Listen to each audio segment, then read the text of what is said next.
Merci, bonjour, merci beaucoup et bienvenue dans ce Women Resist, donc un événement digital organisé contre les violences faites aux femmes et pour l'égalité femmes-hommes.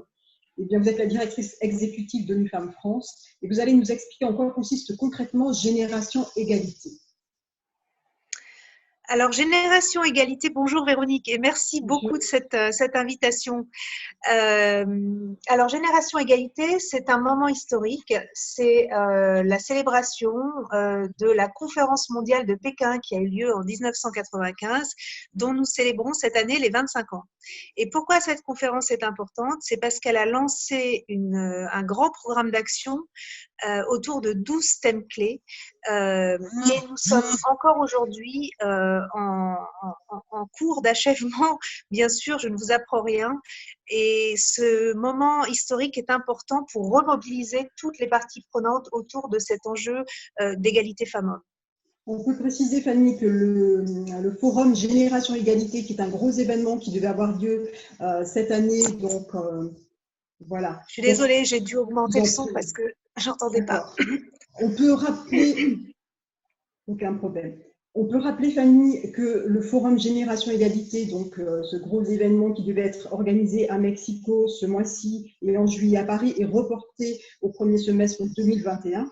Mais qu'en attendant, eh bien, il va se dérouler ce festival d'engagement citoyen Génération Égalité Voices, une bonne façon finalement de mobiliser la société civile autour de cette thématique fondamentale de l'égalité femmes-hommes. Oui, tout à fait. Donc, c'est tout à fait ça, c'est-à-dire qu'on a un événement mondial à la fois engageant la société civile mais aussi intergouvernemental, puisqu'il faut également évidemment engager les États qui sont des parties prenantes essentielles de la lutte contre les inégalités femmes-hommes. Donc, il était prévu cette année, comme vous le disiez Véronique, 2 conférences majeures, donc une à Mexico qui était un peu une conférence en ouverture et une conférence qui devait avoir lieu à Paris. Donc les 2 événements sont reportés à l'année prochaine. Cependant, Génération Égalité, c'est aussi une campagne de mobilisation du grand public qu'ONU Femmes a lancée et qui se déroule en ce moment et dont Génération Égalité Voices, le festival, est une déclinaison en France et ailleurs, pas seulement en France. Je vais vous en parler puisqu'on a aussi des pays francophones, bien sûr l'outre-mer, mais aussi des pays francophones. Voilà. C'est clair, pour nous, il était important effectivement, Fanny, que l'outre-mer s'inscrive dans cette démarche de Génération Égalité. Et c'est vrai que nous sommes porteurs, nous, CREFOM, d'un projet Génération Égalité Outre-mer. Bon, il s'avère que le Covid-19 nous a obligés effectivement à revoir un petit peu les choses, en tout cas à suspendre ces projets qui seront de toute façon réalisés en 2021. En attendant, c'est vrai qu'il nous a semblé important de nous inscrire dans cette démarche d'engagement citoyen que vous initiez, Génération Égalité Voices. Nous vous avons proposé effectivement de travailler sur cette thématique des violences faites aux femmes.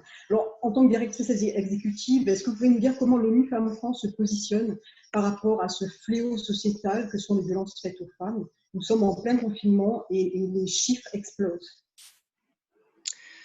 Oui, absolument. Alors, c'est effectivement un phénomène qui est heureusement fort bien documenté et principalement par les associations de terrain comme la vôtre, Véronique, vraiment. C'est grâce à la mobilisation des associations de femmes que les chiffres remontent, que le phénomène est pris en compte par les pouvoirs publics. Et ONU Femmes, bien sûr, aussi participe. Vous avez vu non seulement notre directrice exécutive, mais également le secrétaire général des Nations Unies ont lancé un appel urgent au gouvernement pour ne pas négliger ce fléau qui est accentué par la pandémie. Mais au-delà, bien sûr, de ce phénomène alarmant. Il y a aussi le fait, si vous voulez, plus globalement, que les crises, quelles qu'elles soient, crise sanitaire, crise humanitaire, impactent les femmes et les hommes de façon différente, de façon différenciée, ce qu'on appelle l'impact différencié.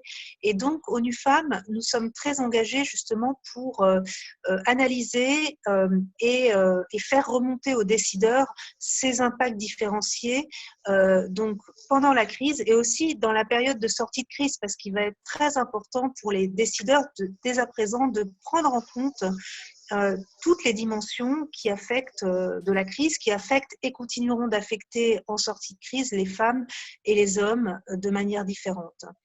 On a vu par exemple à quel point les femmes sont en nombre, en majorité dans les professions de santé. Ça, c'est un des aspects importants. Et il y a d'autres aspects comme aussi parfois la double charge qu'elles endurent en fait en cette période de confinement avec les responsabilités familiales et le travail qui continue. Donc voilà, nous, c'est vraiment une analyse globale de l'impact différencié de la crise à laquelle on travaille grâce à des associations de terrain, tout simplement, et puis ONU Femmes, donc dialogue avec les décideurs politiques pour vraiment faire pression, puisqu'on sait qu'il y a des lobbies qui font pression dans cette période de crise sur tous les sujets. Il faut absolument que le lobby pour l'égalité, pour la prise en compte de l'égalité et des questions de genre soit aussi fort que les autres et soit entendu. C'est clair. En tout cas, nous nous réjouissons effectivement de cette collaboration et d'être labellisés par ONU Femmes France et par Génération Égalité Voices. Alors Fanny, il y a le Women Resist du 7-10, mais il y a un programme, voilà, un programme fourni tout au long de ce festival d'engagement citoyen. Oui, alors si vous voulez, je peux vous parler un petit peu de Voices parce que ça, c'est vraiment notre projet. Et je suis vraiment très, très heureuse que le CREFOM et Women Resist inaugurent le festival. C'est fantastique parce qu'on a été partenaires dès le début. Et donc, c'est vraiment formidable, d'autant plus que Women Resist a cette dimension multisectorielle et aborder ce problème tellement dramatique des violences intrafamiliales à travers justement une approche multisectorielle, incluant notamment les arts, la culture, le sport et le dialogue, bien sûr, sur les thématiques. C'est vraiment formidable parce que je pense que c'est le plus impactant. Et donc, c'était vraiment en plus l'esprit du festival, puisque nous aussi, nous avions décidé d'articuler ce festival autour de ces trois grandes thématiques, donc le sport, les arts, la culture et le dialogue, donc les rencontres dialogues.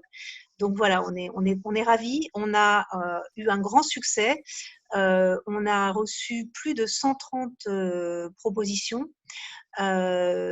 Et finalement, on a une programmation donc autour de ces trois axes qui est très riche et très diversifiée, avec au final 86 projets labellisés, donc 27 coups de cœur qui ont été soigneusement sélectionnés par un jury reconnu pour son engagement en faveur des droits des femmes.